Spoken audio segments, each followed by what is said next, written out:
Bismillahirrahmanirrahim.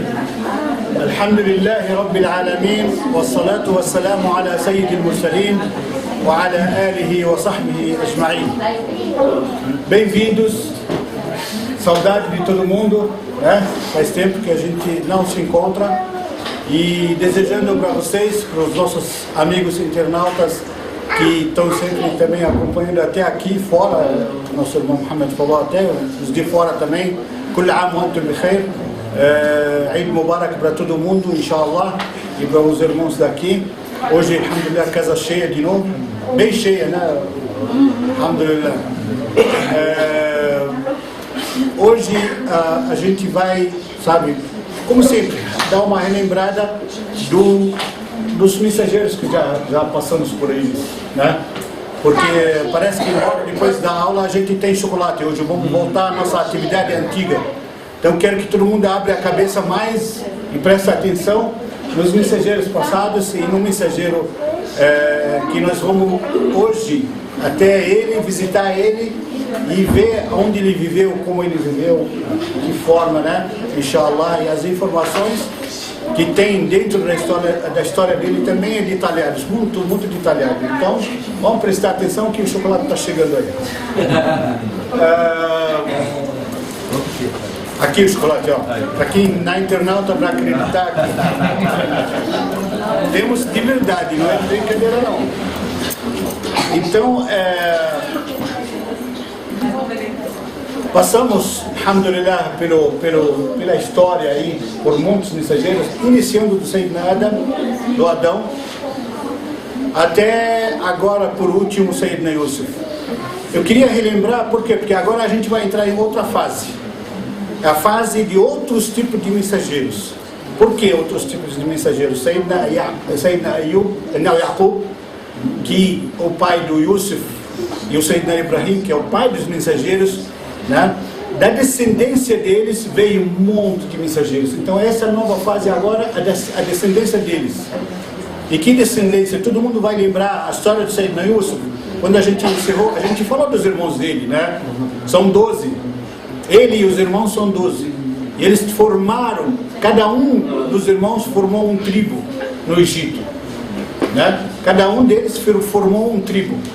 E que de cada tribo veio essa descendência dos mensageiros, dos profetas que veio no decorrer do tempo, inclusive o Sayyidina Isa, o Cristo, veio dessa descendência também, desses 12, dos tribos, né, que vieram desses 12 filhos de Jacob, né? E Jacob tem outro nome, não sei se eu falei da outra vez, Israel. Por isso o nome do país de Israel hoje, o nome dele é Israel, que é o pai deles. Por isso que eles deram o nome do país Israel. Ele é o pai deles, pai praticamente de todos os judeus. Todos os judeus que Sayyidina Musa salvou do faraó e trouxe para Palestina, ou ia trazer para Palestina, eram descendentes desses 12 irmãos, desses 12 tribos. Bom a gente prestar atenção nesses detalhes, porque a gente vai entender exatamente como é que iniciou todos eles. Porque muita gente pensa que os judeus iniciaram muito antes. Não. Antes disso, eles falam que iniciaram muito antes disso. Não, ao contrário. Os árabes, que era a origem daquelas regiões lá, certo? Então, na época que o Sayyidina Musa trouxe os judeus do domínio do faraó, que era, eles não tinham pátria, não tinha nada, não tinha nome, não tinha nada. Trouxe eles, aí sim, começaram a formar tribos e, como falei, o pai deles era Jacob, que é outro nome, Israel, certo? Dizem os mensageiros, dizem os profetas, outro detalhe importante, que dos 12, os 10 era muito ruim, não era? Não tinha 10 profetas, 10 filhos de Jacob muito ruim, que judiaram dos irmãos deles, os mais novos, né? Dizem que todo o mal que tem até hoje no Israel, dos judeus do Israel, até hoje, o mal é dessa descendência dos 10. E os melhores, que hoje, até hoje também temos judeus, a gente vê pela internet aí como é que tá, a gente vê que os melhores, aqueles que estão chorando, eu vou explicar sobre isso, estão chorando pela existência do país de Israel, porque eles não queriam que existisse, eles não queriam que tivesse. E por que não queriam que tivesse? Alguém sabe disso? Fim deles. Fim deles. Fim deles. A profecia deles. A profecia, exatamente. A profecia nossa, como muçulmanos, a profecia deles, que está nos livros deles, diz que a partir da hora que eles formam o país deles, que eles não tinham direito de formar, que eles formam o país deles, 60 anos depois, exatos, é o fim deles. É essa a profecia. Entendeu? Então esses judeus mais religiosos, mais ortodoxos, eles estão chorando por isso. Eles não querem, porque eles não querem que viesse o fim deles. E eles falam que nós sabemos que nós não temos direito de um país. Deus nos condenou na época daquela maldição que houve com Moisés no deserto. Nos condenou que vivemos espalhados pelo mundo, nunca teremos um país. Então não deve forçar a barra para ter um país, certo? Mas destino vai acontecer, inshallah vai acontecer. Não, pode acontecer, pode fazer o que fizer. Eles tentam manipular e acham que pode manipular as atitudes e as criatividades de Deus, o poder de Deus, eles acham que pode manipular, mas a gente sabe, e os próprios religiosos deles sabem que não pode. Isso vai acontecer. Eles estão plantando 10 milhões de árvores no lugar em volta de Israel para se salvar, né? Para se esconder, mas eles esqueceram que Allah subhanahu wa ta'ala tem exército de todo tipo. Allah subhanahu wa ta'ala, o vento é o soldado dele, certo? Os anjos são soldados dele. Tudo é soldado dele, de Deus. E Deus pode ordenar um anjo só, certo? E dá uma soprada, acaba todas as árvores que eles plantaram, inclusive até o povo, se ele quiser, não é? Eles acham que pode manipular. Enfim, é o fim deles aproximou, né? Essa previsão, né? E o mal vai acabar, inshallah. Mas como a gente estava falando, então os que são mal vêm da descendência. Muitos sábios falam isso e alguns profetas. Algum algum tipo de mal vem desses 10. E os melhores deles vêm de quem? Do Sayyidina Yusuf e do Benjamim, que é o outro irmão virtuoso, o outro irmão que é o melhor, certo? Como originou tudo isso? Como começaram a surgir essa nova fase agora de profetas e mensageiros, né? Veio depois de muito tempo depois de sair da Yusuf, viveu estável, o povo de Israel, o povo judeu que estava no Egito, pela gratidão que o rei, o faraó, teve pelo Sayyidina Yusuf, né? Viveram muitos anos, dizem que alguns séculos até, viveram bem, respeitados dentro do Egito, né? Viveram bem respeitados lá pela gratidão que eles tiveram com Yusuf, né? Resultado do que ele salvou eles da tragédia que ia acontecer nos 7 anos e etc. A gente sabe da história. Depois disso começou a virar, passou um tempinho, 2 gerações, cada geração, pelos cálculos muçulmanos, cada geração leva 40 anos para se mudar uma geração. Lembra quantos anos eles ficaram no exército? No exército não, no deserto. No deserto. No deserto. No TIE. 40 anos. Exatamente, 40 anos se muda uma geração. Por que Deus deixou eles 40 anos? Para mudar uma geração, para trocar por outra geração. Essa história a gente vai alcançar ela com a história maravilhosa de Sayyidina Musa, inshallah, quando a gente chegar na história de Sayyidina Musa. Mas por enquanto a gente vai começar com o primeiro dessa nova fase de mensageiros que vieram da descendência desse povo, desses 12 tribos. Alguns vieram dos 2 melhores, dos irmãos do Yusuf e do Benjamim, alguns de Benjamim, descendência do Benjamim, e alguns descendência do Sayyidina Yusuf, alayhi salam. E esse nosso hóspede de hoje, que é nosso hóspede aqui para narrar a história dele, o profeta, e a gente vai ser hóspede dele porque a gente vai buscar a informação sobre ele, com ele, aonde ele vivia, como ele vivia. Esse nosso hóspede que é Ayub, né? Que é Jacob, né? Jonas. Não. Em português, Jacob. Jó. Isso. Desculpe, eu ia pesquisar para ver o nome antes de mim, mas acabei esquecendo. Jó. Esse nosso profeta e mensageiro veio diferente de todos os outros. Todo mundo sabe que os profetas, a maioria deles vivia pobre, né?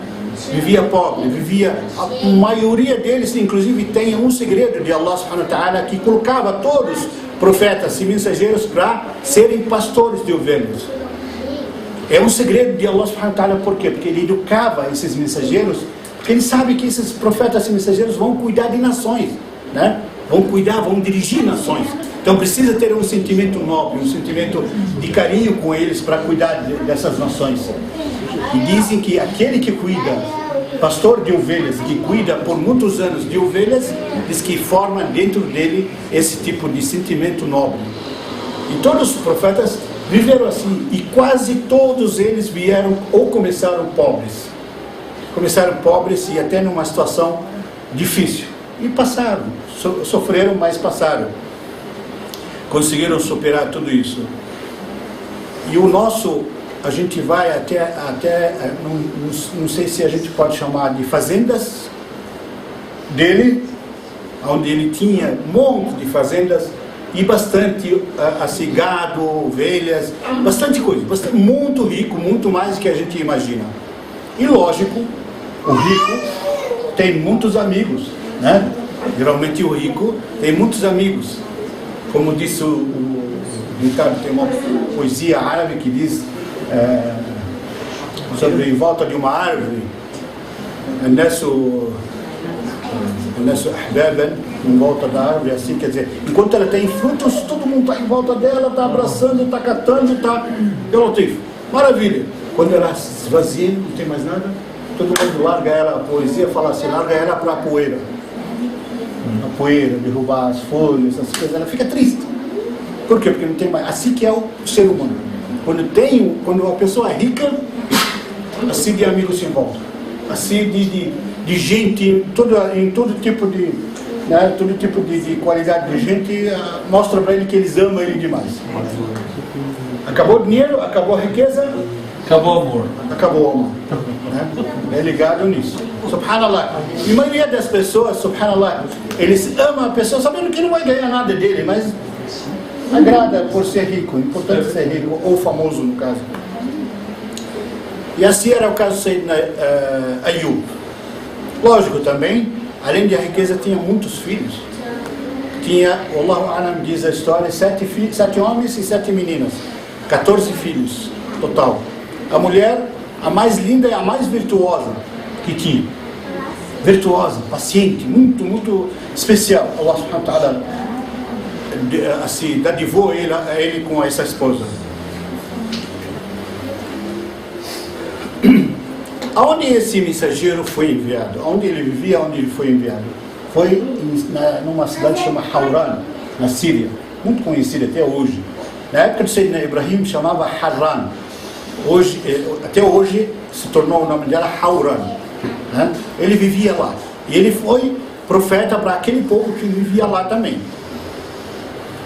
Começou a divulgar entre eles sobre Deus. Ele era muito rico, muito, sabe, os ricos geralmente se distraem com a riqueza também, né? Se distraem.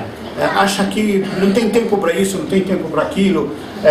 Geralmente nas rezas, essa sexta-feira o Sheikh Jazallah Khair, que estava fazendo o khutbah onde eu rezei, mashallah, ele chorou de tanto que ele gritou com as pessoas sobre o Ramadã, né? Ele falou, Wallah, Ramadã foi, mas Deus do Ramadã está aí. As 5 rezas do dia que eram no Ramadã ainda continua. A reza do Isha que a gente rezava continua. A reza do Fajr a gente era 5 filas. Hoje a gente reza 4 pessoas. Ele falou. Na reza do Isha, lá naquela mesquita não cabe, Tatuapé chama. Não cabe. É uma mesquita pequena, não é muito grande. Fizeram há pouco tempo e, mashallah, eu rezei várias vezes, não cabe. Não cabe, realmente. Eles às vezes invadem a área das mulheres para poder caber os homens. Agora a reza do Isha, 2 filas que do lado do Sheikh. Né? Então vocês veem como é que é. Geralmente lá é uma área muito nobre. Essa área de São Paulo, Zona Leste, muito nobre. Tatuapé. Só tem prédio de ricos, inclusive os árabes que moravam em outras regiões, quando eles se aposentam, quando eles, que são comerciantes, lógico, quando eles querem viver tranquilos, a maioria deles, de várias cidades lá, principalmente lá a gente considera uma área internacional, porque tem regiões de uma cidade e regiões de outra cidade lá, todos os lugares. Porque quando a pessoa quer tranquilidade, quer viver sossegado, eles vão lá naquela região, que é uma região nobre. Então, região nobre, lógico, só tem rico. E o rico, quando você fala para ele de reza, o que ele fala? Tem tempo. Fecha a loja tarde, acontece isso, acontece aquilo, sabe? Às vezes tem coisa que atrapalha, filas no banco, sabe como é que é a situação? Ele fala de um jeito para você ficar triste, para você ficar com dó dele, né? Será que não pensa? Está aí, o profeta de Deus era riquíssimo e não perdia um segundo em gratidão a Allah subhanahu wa ta'ala. Não perdia um segundo, não desviava a atenção dele um segundo dos horários da adoração, dos horários do compromisso dele com o seu Criador, né? Os ricos, eles falam, não tem tempo. Quer dizer, como não tem tempo? Não tem tempo para Deus que te deu o tempo. Deus que te deu o tempo, te deu a vida para viver nesse tempo, te deu a respiração para passar esse tempo, te deu tudo, te deu essa riqueza que você tem, que você está desperdiçando o tempo por ela. Se ele tirar isso tudo de você, quando uma vez um chefe falou para um rico que falou isso para a gente estava visitando ele, e ele falou, chefe, você precisa saber tanto esse problema que eu tenho, que hora que eu vou rezar? Vai lá no meu escritório para você ver quantas duplicatas eu tenho. Aí o chefe segurou ele na porta da sala dele e falou para ele, escuta, eu sou o ser humano, vim te alertar. E se vier o anjo da morte na hora que você está abrindo a porta para sair para a loja, você vai falar para ele, eu preciso pagar as duplicatas? Quem vai pagar as duplicatas? Na hora que vir o anjo da morte, você vai poder atrapalhar ele? No máximo, se ele te respeitar muito, se ele te admirar muito, ele fala para você, deita para tirar sol. No máximo. O que você vai fazer? Subhanallah, a gente não analisa, a gente pensa que é os donos da razão, os donos do tempo, de tudo. Esse daí é uma grande lição, uma grande lição para os ricos, para achar tempo para adoração, e uma grande lição para os pobres, para ver e para ter paciência com a situação, com o sofrimento. Uma grande lição para qualquer um que passa por problemas, que quando vê a história dele, vai achar que nunca teve problemas na terra. Nunca. De ver os problemas que esse mensageiro alayhi salam viveu. Sallu al-Habib. Esse Sayyidina Ayub, como eu falei, tinha 14 filhos, riqueza que não acabava mais, amigos que não acabava mais, tudo. E o Shaitan desafiava. Muitos pensam como os evangélicos falam. Os evangélicos falam o quê?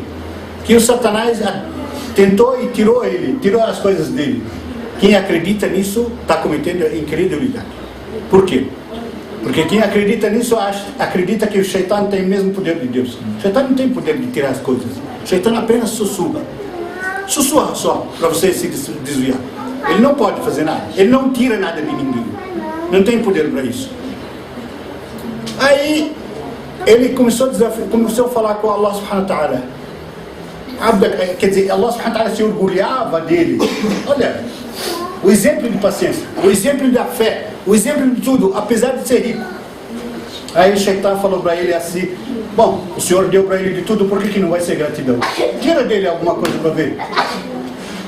Ele falou para Allah o quê? Tira dele alguma coisa. Aí Allah subhanahu wa ta'ala tirou o quê? Primeira coisa, começou a tirar.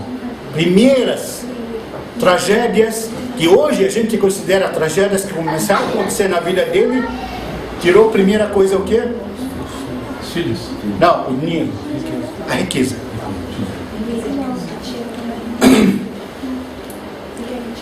Não sobrou nada. Começou como hoje uma pessoa falindo. Você vê como é que acontece? Uma pessoa às vezes pode ser rica demais. De repente, subhanallah, num ano, some tudo. Ele não sabe como. Tem fábricas, tem lojas, tem tudo, some tudo. Ele começa, parece um buraco que vaza tudo por baixo e ele não consegue segurar. Não é? Quantos temos de exemplo hoje? Não é só ele. Aí começou a acontecer com ele igual empresários, qualquer empresário. Sumiu tudo. Não sobrou mais nada. Acabou tudo que ele tinha. Fazendas, dinheiro, gado, Tudo que ele tinha, quase a casa que ele morava foi, né? Aí Allah subhanahu wa ta'ala falou para ele, tá vendo? Não esqueceu um segundo de adorar, de citar, de zikr, não esqueceu um segundo. Aí ele falou, olha o apoio que ele tem, 14 filhos.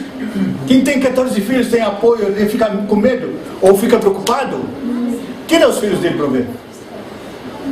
Olha só, se hoje um dia algum de nós perder, eu conheço um senhor, wallahi, tem riqueza que não acaba mais, rahimahullah, morreu, mas ele tinha riqueza que não acabava mais, mas ele perdeu um prédio no Líbano.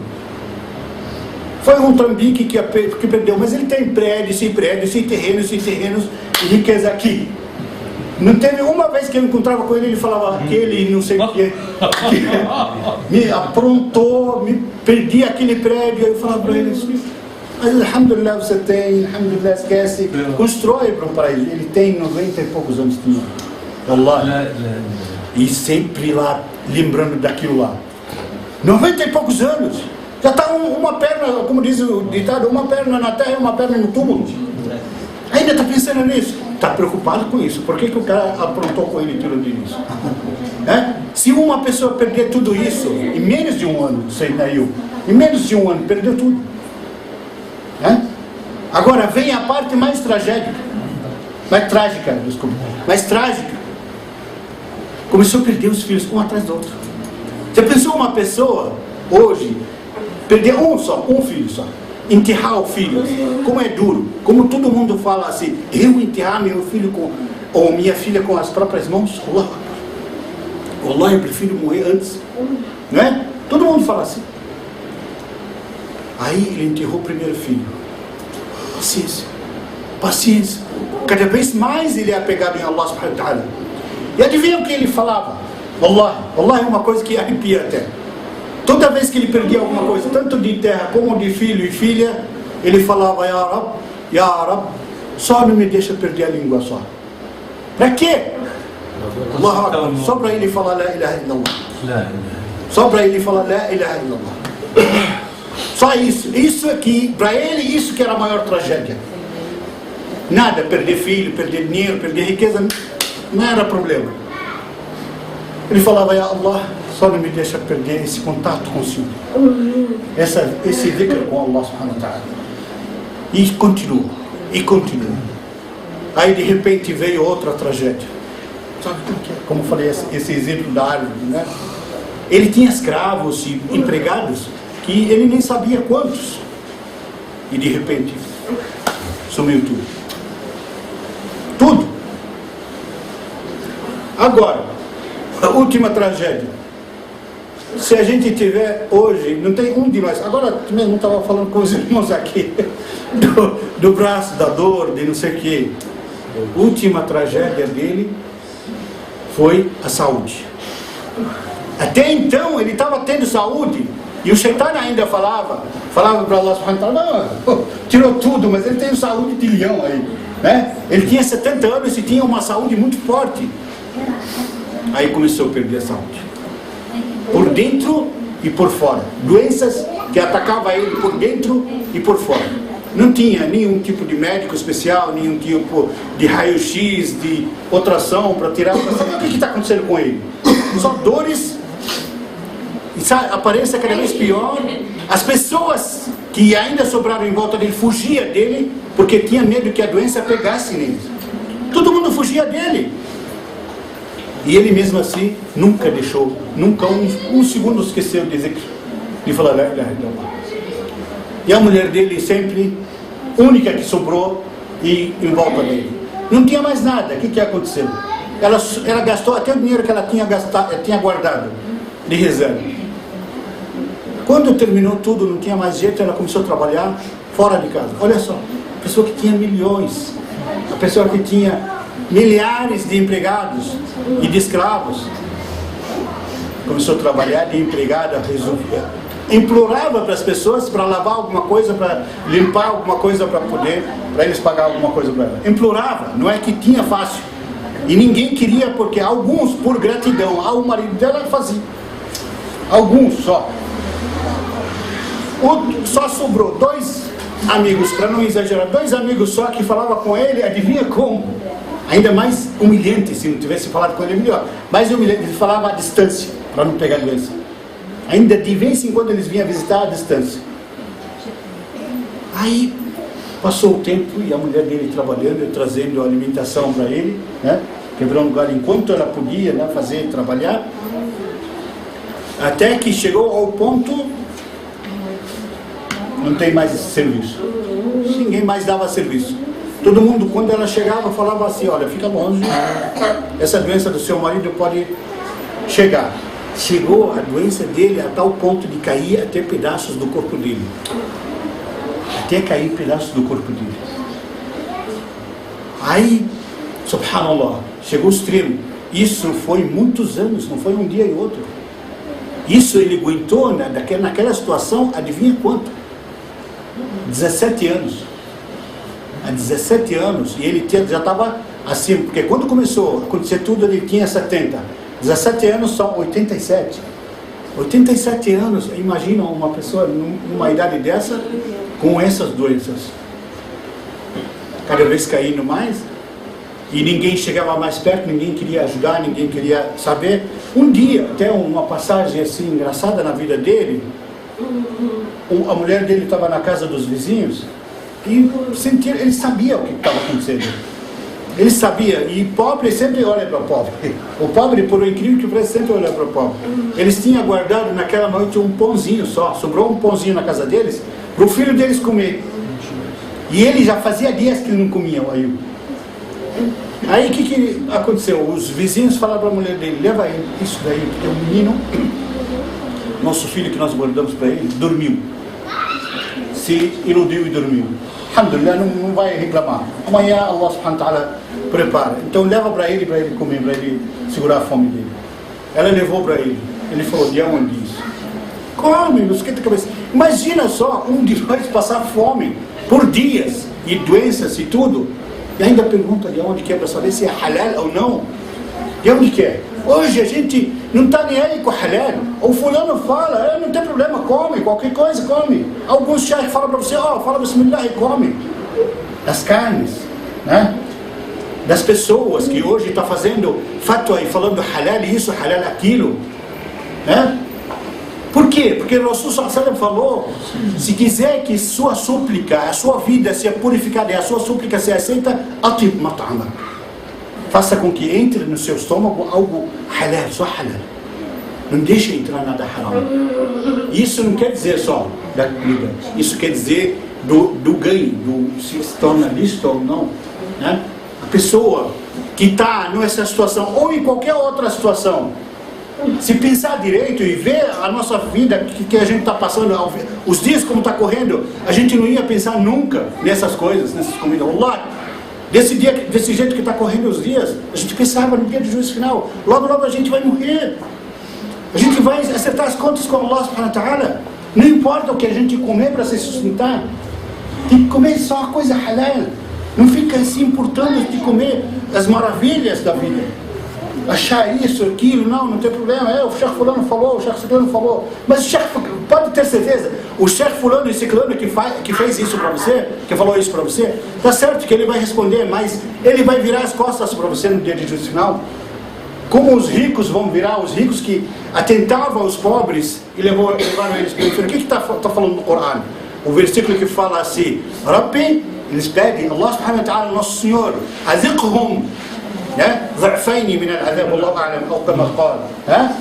Ele fala assim para Allah subhanahu wa ta'ala: faça com que o castigo deles seja multiplicado, esses ricos que me. Isso que vai acontecer com a gente. A gente vai falar para esse que jogou a gente nessa tentação, vai falar isso, né? Mas a gente não vai escapar do castigo, não. O Rasul sallallahu alaihi wasallam falou para você: al-halal bayyin wal-haram bayyin. O lícito é claro e o ilícito é claro. Não adianta você falar, jogar a culpa em cima de ninguém. A sua responsabilidade. Enfim, ele falou para ela: de onde é esse pão? Come, você está morrendo de fome, você está numa situação que está perguntando ainda. Quero saber de onde que é. Ela falou aos vizinhos aí, guardaram esse pão para o filho para comer. Mas, alhamdulillah, ele dormiu, eles deram para você segurar o fome. Ele falou, leva para eles de volta, porque se a criança acordar agora com fome, vai procurar o pão, não vai achar, eu que vou sentir o peso na consciência, leva de volta. Levou de volta. E subhanallah, ela chegou, entrou, ela acabou de falar que ele não aceitou, por questão da criança, pode acordar, acordou a criança. Na hora, acordou a criança, a primeira coisa que ela falou, estou com fome. Aí eles falaram que Deus abençoa Ayub. Se não tivesse feito isso, ele ia chorar até de manhã. Essa criança ia chorar até de manhã, né? Aí, enfim, resolveu. Não comeu o pão, devolveu para eles, né? E continuou a situação assim. Aí chegou ao tal ponto, a mulher dele não estava aguentando mais. Ela falou para ele assim: até quando? Pede a Allah subhanahu wa ta'ala, você é profeta de Deus. Pede a Allah subhanahu wa ta'ala que te dá alguma coisa. Allah subhanahu wa ta'ala vai atender a sua súplica. Ela sabe, ela tinha fé. Allah vai atender a sua súplica na hora. Pede. Tá bom, já passamos por as provas, tudo. Assim, um pouco irritado, sabe? Ele ficou irritado, muito, muito irritado. E ele falou, Wallahi, se Allah subhanahu wa ta'ala me devolver a saúde, eu vou pegar um chicote, um pau assim, vou te dar 100 chicotadas. 100 chicotadas. Mas, sabe, essa expressão dele, isso significa muita fé. Muita fé. Que ele sabe, se ele pedir a Allah subhanahu wa ta'ala, Allah vai atender. Aí ele falou assim para ela: vou te dar 100 chicotadas se eu ficar curado, inshallah. Aí tudo bem, passou uns dias, ele falou a mulher dele, aliás, depois de uns dias de fome, ela veio com comida. Ele falou, de onde que é isso? Ela falou, come, isso daí Allah subhanahu wa ta'ala deu, não sei o que, come, assim, assado, não quis comer. Até descobri de onde que ela trouxe isso. Aí ela levantou o lenço e mostrou, ela vendeu o cabelo dela. Antigamente os cavaleiros, só para vocês entenderem, para que vendeu o cabelo? Antigamente não tinha peruca. Mas antigamente os cavaleiros, bons cavaleiros, que para mostrar ser bom cavaleiro, ele comprava traça, como que chama? Trança de mulher, assim, longa, por mais longa que seja, e fazia o negócio do cavalo, como é que chama o... Crina. Cavalo? Que coloca assim na cabeça do cavalo para segurar na corda. Isso, ligeiro. Eles compravam, os cavaleiros, assim, bons cavaleiros compravam isso. Ela vendeu para isso, para poder comprar comida. Quando ele viu que a mulher dele chegou a esse ponto, a situação chegou ao extremo, o que ele falou? Ele levantou as mãos para o céu e não fez uma súplica direta. Não fez uma súplica desesperadora direta. Ele fez assim: Allahumma massani qad massani dhur. Inni massani dhur. Wa anta arhamur rahimin. Meu Senhor, me atingiu o mal. Não pediu para resolver alguma coisa. E o Senhor é o mais misericordioso dos misericordiosos. Acabou. Ele quer dizer, como se estivesse dizendo para Allah subhanahu wa ta'ala: já me atingiu o mal. E o Senhor sabe que a minha situação. Só isso, só. Aí Allah subhanahu wa ta'ala, subhanallah, na hora.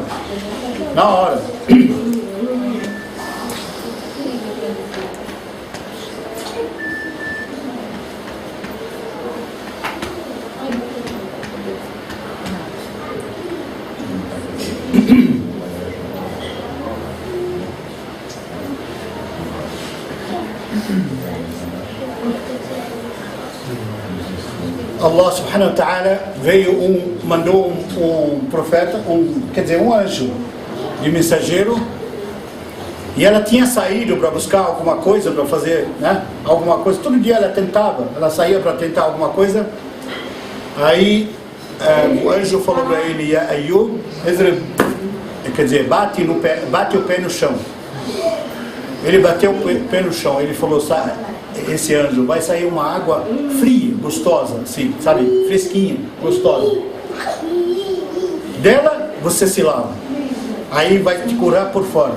e dela você bebe, aí vai te curar por dentro, né? Subhanallah. Ele se banhou, na hora começou a curar, ele tomou por dentro, curou, na hora. E banhou, enquanto ele estava banhando, aconteceu um milagre. Estava assim, até sem roupa, se banhando e tudo, escutou barulho, olhou assim para o céu e vinha uma nuvem, sabe, os gafanhotos no deserto, quando vem uma nuvem deles, assim, grande, muito grande. Vem uma nuvem de gafanhotos, uma nuvem atrás dela e outra nuvem atrás dela, sem parar as nuvens, se parava em volta dele. Quando eles paravam no chão, os gafanhotos se tornavam ouro. Se tornava ouro, né? Aí ele começou a juntar, né? Ainda até sem roupa, juntar assim. Aí Allah subhanahu wa ta'ala falou para ele: por que você está juntando? É seu, não precisa juntar, não precisa fazer isso. Ele falou: ya Allah, só pela baraka, só para não perder a baraka, sabe, pela baraka do Senhor, que o Senhor que está me mandando, só pela baraka. Você sabe? Ele queria só ser abençoado por isso, que está vindo diretamente de Allah subhanahu wa ta'ala. Lógico que ele provou que ele não é tão ganancioso assim, ele não é tão, né, se apegado no dinheiro assim. Mas só pela baraka, se só está vindo diretamente de Deus, ele queria sentir a baraka disso. Juntou e se tornou muito, muito, muito mais rico do que era antes. Aí, de repente veio a mulher dele. Ela olhou, não viu assim, olhou assim um rapaz jovem. Aparenta esse rapaz 19 anos, 18 anos, mais ou menos. Ela falou: ô jovem, você não viu um senhor aí doente que estava aqui sem poder se mexer? Estava nesse lugar aqui mesmo, não estava podendo se mexer. Você viu para onde ele foi? Ele não podia sair daqui. Para onde ele foi? Você viu por acaso? Aí ele olhou para ela, deu risada assim. Ele falou para ela assim: você não me reconheceu? Ela falou: wallahi, se eu não tivesse, parece que estou sonhando, porque a sua aparência assim parece Ayub quando eu era jovem, a cara dele quando eu era jovem. Mas a gente sabe, ele tá com uma idade tão avançada e velho, caindo, né?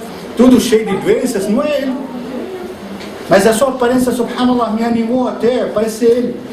Ele falou: Ana Ayub, eu sou Ayub. Ele ficou feliz. Possível isso? Lógico, ela acreditou, lógico, que acreditou que Allah subhanahu wa ta'ala é capaz de fazer qualquer milagre, né? Mudou tudo. Então ela fez a mesma coisa também, né? Nada esperta, né? Tomou a mesma água, tomou banho com aquela água e ela voltou jovem também. Voltou jovem, Deus disse assim que até reformou ela, sabe? Voltou jovem por dentro e por fora, né? E disse que começou a vir os filhos, e Allah subhanahu wa ta'ala dadivou ele com o dobro dos filhos que ele tinha. O dobro. Vinha em gêmeos, assim, veio para atingir um número dobro. Aí vem o caso, os dois são curados, né? Quem que lembra ainda? Falta alguma coisa para acontecer? Vocês lembram alguma coisa? Faltam 100 chicotadas que ele prometeu. Né? Faltam 100, ele não esqueceu. Ele não esqueceu, mas ele estava preocupado, ele estava tão feliz. Ele estava assim, feliz com a esposa dele também. Mas ele estava preocupado, como é que ele vai fazer isso, né? Como é que ele vai falar para ela, tudo? Allah subhanahu wa ta'ala sentiu a preocupação dele e enviou mensageiro de novo. Ele falou para ele: pega um monte de espiga de trigo, os pauzinhos dele, sabe, que segura o trigo, junta 100, podre ou não podre, seja o que for, junta 100 deles, amarra eles todos num amarrado, 100, e bate nela com aquilo lá de leve, mesmo com aquilo lá de leve, entendeu? Só toca nela só para cumprir seu juramento. O juramento do profeta é juramento. E ele vai cumprir esse juramento por quê? Para quem? Com quem? Com Allah. E Allah permitiu que ele fizesse isso, o capítulo está pago. Aí ele fez isso, juntou e pagou, né? Aí a gente fala: mas ele é profeta, ele teve paciência, ele teve, tudo se recuperou desse jeito, né? E a gente, wallahi, em vários hadith Qudsi, hadith do Rasul sallallahu alaihi wasallam, Allah subhanahu wa ta'ala nos deu o aviso, nos deu o caminho, nos deu tudo. E falou assim: se você seguir certo, se você acompanhar Allah subhanahu wa ta'ala da forma certa, da forma que Ele te ordenou. Não tem um hadith Qudsi que fala, Allah subhanahu wa ta'ala se torna o braço que você mexe, se torna os olhos que você enxerga, se torna a boca que você fala, Allah subhanahu wa ta'ala. Quer dizer, significa o quê? Significa o poder de Allah subhanahu wa ta'ala vai se tornar, vai vir em você. Então, não é, sabe, não é diferente. Os profetas, a gente sempre falou em outras histórias, os profetas são exemplos de vida para nós, exemplos de fé, exemplos de paciência. A melhor das adorações, a melhor das coisas, até o profeta Muhammad sallallahu alaihi wasallam, ele falou, a melhor das atitudes assim, é a paciência. Em situação de doença, de pobreza, de problemas com os filhos, problemas com a paciência é o melhor segredo, paciência e nunca esquecer da lembrança com Allah subhanahu wa ta'ala. Porque ninguém vai te olhar no final dos tempos, ninguém vai te, sabe, acompanhar você assim, passo a passo, ninguém vai te salvar da situação crítica a não ser Allah subhanahu wa ta'ala. Mas contanto que você segue certo, contanto que você faça aquilo que o profeta sallallahu alaihi wasallam ensinou. Allah, o profeta sallallahu alaihi wasallam, Muhammad, é diferente de todos, por isso que é o melhor de todos, é o chefe de todos os profetas mensageiros, porque ele não deixou assim uma agulha, qualquer coisa que existe na vida que não ensinou a gente, que não guiou a gente, que não alertou a gente dos erros e das coisas que podem acontecer, né, nesse mundo que a gente vive.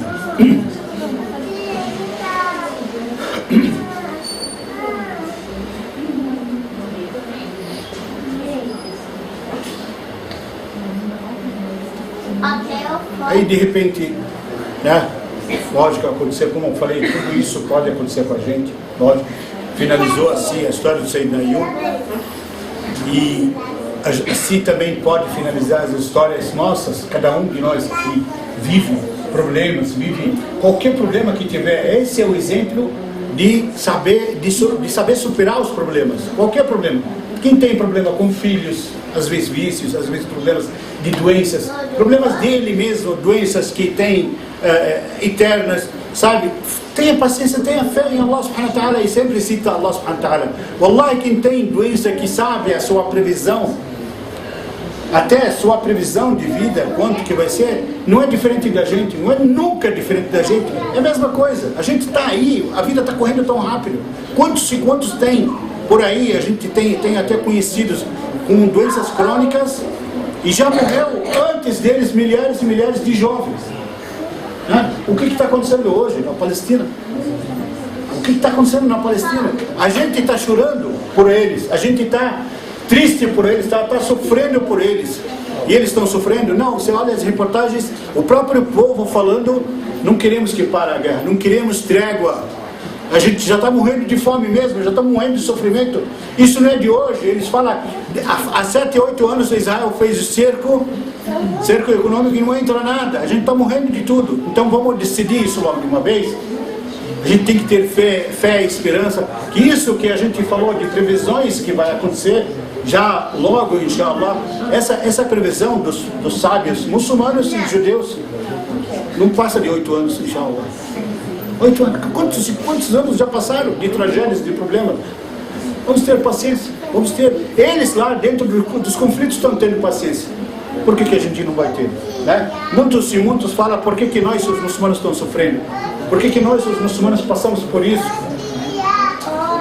Né? Não é os muçulmanos.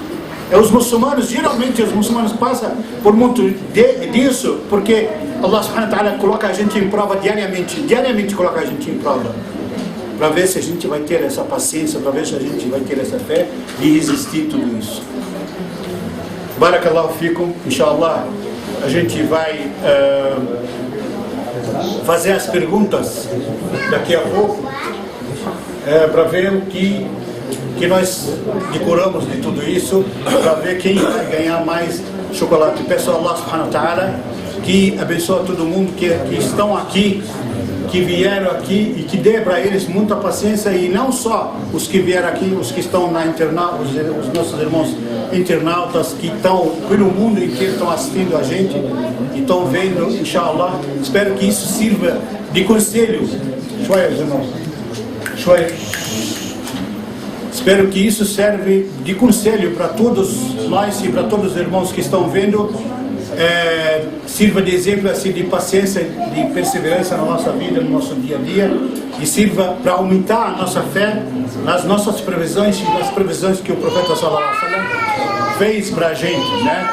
E que Deus guia a nossa vida com luz da sabedoria e com luz de conhecimento, inshallah, e com a luz da fé para todo mundo aqui, inshallah, e os nossos irmãos que estão assistindo. Barakallahu fikum. Wassalamu alaikum wa rahmatullahi wa barakatuh.